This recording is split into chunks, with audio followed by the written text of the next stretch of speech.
years and you said, okay, you broke the law. Now you have to go back because you broke the law and you came en masse to our country. Then all of a sudden they clutch their pearls in horror. Are you kidding me?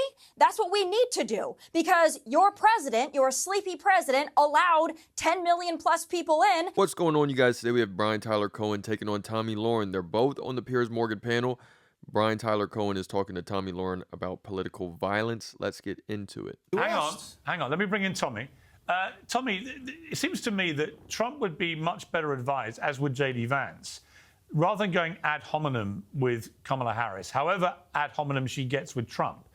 Better to try and rise above it. It's not his greatest quality doing that, but to rise above it and pick her off on her record while being vice president, most notably given her position as a kind of immigration czar, when really by any definition of her performance, she's been a complete train wreck. You know, she said, don't come in, and 8 million people promptly came in.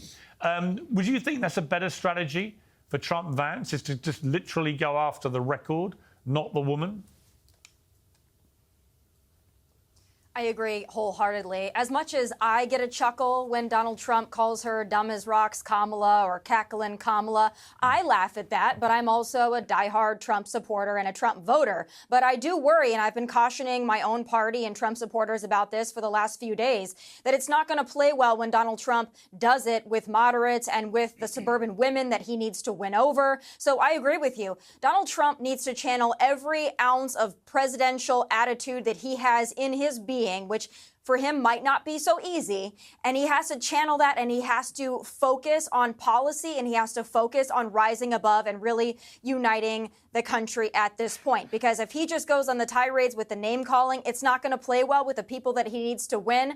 We might love it. We think it's hilarious, but he really has to buckle down. Same thing with J.D. Vance. And to the abortion point, you guys all know where I stand on abortion. I'm much more moderate than most conservatives are on this issue, and expect Democrats to resurrect 2022 and try to win on abortion, especially with Kamala as their nominee. It's going to be a blind spot for the Republican Party, and I would highly advise that J.D. Vance not make any super pro-life comments if he wants Donald Trump to win. It's going to be a huge blind spot, so that's just my warning. Some conservatives are not going to like to hear me say that, but it's the truth, and y'all need to hear it. I think you're completely right. Brian, it seems to be a question. And here we have Tomi Lahren, wanting to do damage control for Donald Trump, saying, look, Don, you can't just say you want to grab them all by the pussy. You can't keep on just saying stuff like that. You have to, give actual remarks. You're going to lose most of these suburban women if you are coming out with this locker room talk that you even take into presidential matters, you bring it into the debate. You start to look a little bit goofy. Of unity, one trick that Kamala Harris missed in her speech, it was not a bad speech at all. But one thing she didn't do, she didn't allude to the assassination attempt on Trump. And it's only been 9 days since someone tried to murder Donald Trump and actually shot him in the ear, killing him by 1/4 of an inch. Would it not have been a smart move, in between calling him a sexual predator and a con man and a fake and blah, blah, blah, blah, blah, very ad hominem stuff? Would it not have been a smart move in terms of unity had she just taken a moment to acknowledge the assassination attempt and say how pleased she was that he survived it? Something of that nature.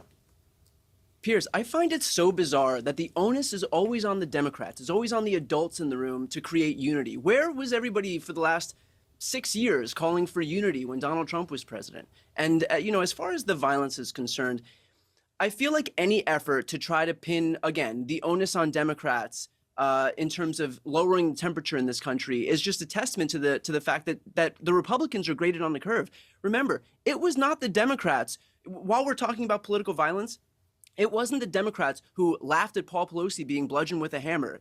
That was Donald Trump. It wasn't Democrats who called for military tribunals for Liz Cheney. That was Donald Trump. It wasn't Democrats who laughed at a kidnapping plot against Gretchen Whitmer. That was Donald Trump. It wasn't Democrats who called for General Mark Milley to be executed. That was Donald Trump. It wasn't Democrats who posted a baseball bat photo with Alvin Bragg and threatened death and destruction if he was charged. So in all of these examples, Piers, it is not the Democrats who've done this. It's not the Democrats who've validated the use of political violence as a tool in this country. And it shouldn't be on the Democrats all of a sudden to be the adults in the room. All right, Brian, to a point, Lord Copper, as we would say in the UK. right? It is the Democrats who for 8 years have screamed that he's Adolf Hitler. That's fairly violent rhetoric. You're comparing him directly to an absolute genocidal maniac who murdered 12 million people, including 6 million Jews in a Holocaust. So when you... And I do believe that, Kamala would have gotten more support had she, taken the unifying route, showed a little bit more of the human side, saying as far as going on the lines of, we don't want to see anyone get murdered in cold blood. We don't want to see anyone getting killed. It's not an assassination of human. We don't want that to happen at all. I think that it would have benefited Kamala if she would have, shown her human side with that.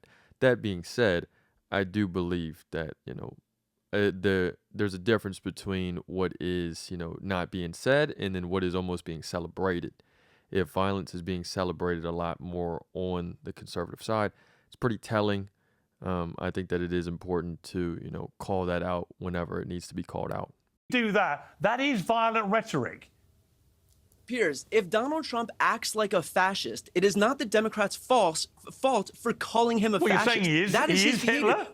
He is Hitler? No, absolutely not. But I'm saying he does act like a fascist. He does want to consolidate power in the executive branch. He does want to send the military into American cities. He does want to. So you have no problem comparing him to Adolf Hitler?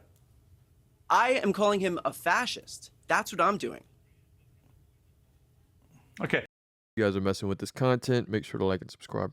Well, liberalism doesn't make sense, Piers. We know that. But I'll also say the majority of the American people support mass deportation, including Democrats. We learned about that a couple months ago in a poll. But what I don't understand with Democrats is that they're just clutching their pearls over a mass deportation effort when we have 10 million people that came across our southern border illegally, and that's not including the gotaways. They have no problem with that. People can just invade our country, break our immigration laws, no problem. But then if you take those people that came in the last 3.5 years and you said, okay, you broke the law, now you have to go back because you broke the law and you came en masse to our country, then all of a sudden they clutch their pearls in horror. Are you kidding me?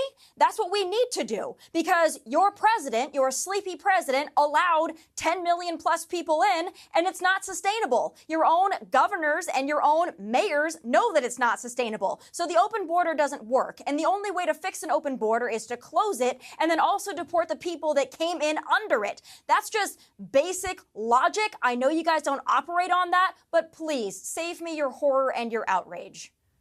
Okay, Brian, save us your horror and outrage. I mean, this whole issue of immigration, I don't think any fair-minded Democrat in America could possibly look at the number of people that have come over the border illegally in the tenure of President Biden and not share everybody else's view that is completely unsustainable and clearly has been a failed policy on the southern border. Do you think it's been a success or a failure?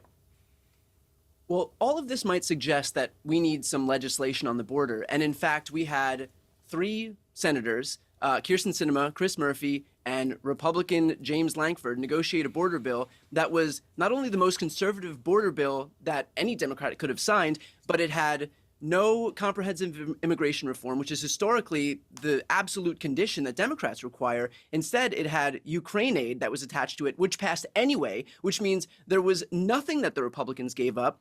And yet Donald Trump issued his clarion call to Republicans because he thought it was too important to... Here we have Tommy Lauren, using the same type of rhetoric, that same type of tone that is used today to rile the people up, to make them feel scared in their own homes against immigrants, against these people who are fleeing from their own unjust circumstances. They're just people, they could be us one day, and they're fleeing from their own places, looking for a place of refuge. And we're going to use, a certain type of tone immediately that makes you think of somebody trying to rob your house, somebody who's trying to get into your house, and they're trying to invade us, which leads now to the unjust treatment of illegal immigrants and immigrants in general. Preserve the issue of the border as a campaign issue, and so he wouldn't allow this to be solved. So for Tommy and George, spare us the grandstanding about the border when I didn't hear either one of you come out and say that this border bill needed to be passed when Donald Trump was making sure that it didn't get passed because he wanted to make sure the border was as chaotic as humanly possible. Okay, I want to switch And there we have it, you guys. It's Brian Tyler Cohen taking on Tommy Lauren. Tommy Lauren is using the same tricks as always, using that same, it's like a voice that you might hear on The Simpsons, where it's like, it's so, uh, it's very, very cliche. It is this, oh, man, like it's a 1960s voice wanting to rile the people up for a baseball game. Let me know what you guys think in the comments. It's another day in the progressive way.